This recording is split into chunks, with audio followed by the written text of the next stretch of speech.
14ই August 1947। স্বপ্নে মোড়া সেই রাত বুনেছিলেন যাঁরা, আজকের গল্প তাঁদের ঐতিহাসিক জয়ের। ভোরের আলোকে সাক্ষী রেখে স্বাধীন হবে ভারত, বহু যুগের ক্ষতে আবেগ মাখা প্রলেপ দেওয়ার ঠিক আগের মুহূর্ত। আর একটি রাত প্রাণ দিয়েছিলেন যাঁরা, মুক্তি পাবেন সকলে। আজ যে কথা ভাবলেই গায়ে কাঁটা দিচ্ছে, কখনো ভেবে দেখেছেন কেমন ছিল সেই রাত, যা আজ কোটি কোটি ভারতীয় উচ্ছ্বাসে পালন করছেন? প্রথমবার সেই পালন ঠিক কেমন ছিল জানেন? আজ যে জাতীয় পতাকা চাইলেই কিনে ফেলা যায়, প্রথমবার তা বিলি হলো কিভাবেই বা হলো তৈরি? কোনো রকম আধুনিক টেকনোলজি ছাড়া রইল সেই ইতিহাস। সাল 1947, 14ই আগস্ট, পরাধীন ভারতের শেষ রাত। গোটা রাত জুড়ে সূর্যোদয়ের প্রস্তুতি। দেশের তৎকালীন সময়ে খাদি কর্মশালাগুলোতে যেমন বেঙ্গালুরু, দিল্লি, আমেদাবাদ, বোম্বে, চারিদিকেই সেলাই মেশিনে জোর কদমে চলছে শব্দ। নতুন পতাকা, তেরঙ্গা, অশোকস্তম্ভ মিলিয়ে আগে থেকে বোনা হলেও এখনও শেষ ধাপ। কেটে মাপ ঠিক করা, চক্র প্রিন্ট কিংবা এমব্রয়ডারি করা, কিনারা সেলাই করা এখনও বাকি। এরই মধ্যে সমস্ত জায়গায় খবর পৌঁছে গিয়েছে 15ই আগস্ট ভোরে সারা দেশে একসাথে দেশের জাতীয় পতাকা উত্তোলন হবে।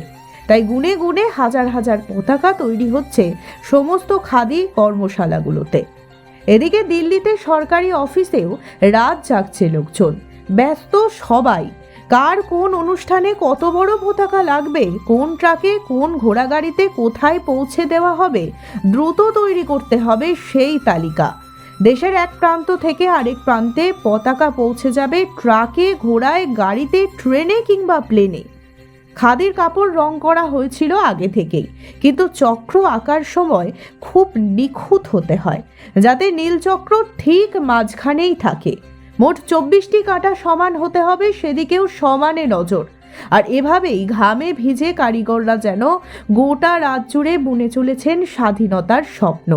কারণ রাত পোহালেই যে ইতিহাস করবে, এই ঘামঝরা পরিশ্রম।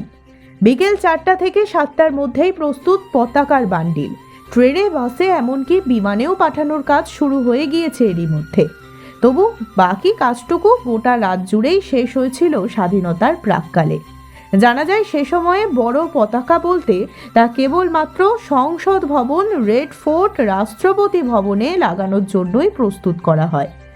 রং মাখানো কাপড় শুকনো করার জন্য যখন খোলা মাঠে মেলা রয়েছে, বাতাসে পতাকার কাপড় উড়ে উঠলে কারো কারো চোখের কোণটা চিকচিক করছে, তবু গতি থামছে না কাজের, ঠিক যেন মায়ের আঁচল। সবশেষে বিষাদ মুছে সফল স্বাধীনতার স্বপ্ন। দেশের বীর শহীদদের পাশাপাশি এই দক্ষ কারিগরদের জন্য একটাবার জয় হিন্দ, বন্দে মাতরম লিখে যেতে পারেন কমেন্ট বক্সে। কেমন লাগলো তেরঙ্গার আগের রাত জানাতে ভুলবেন না। সকলকে স্বাধীনতা দিবসের অনেক অনেক শুভেচ্ছা।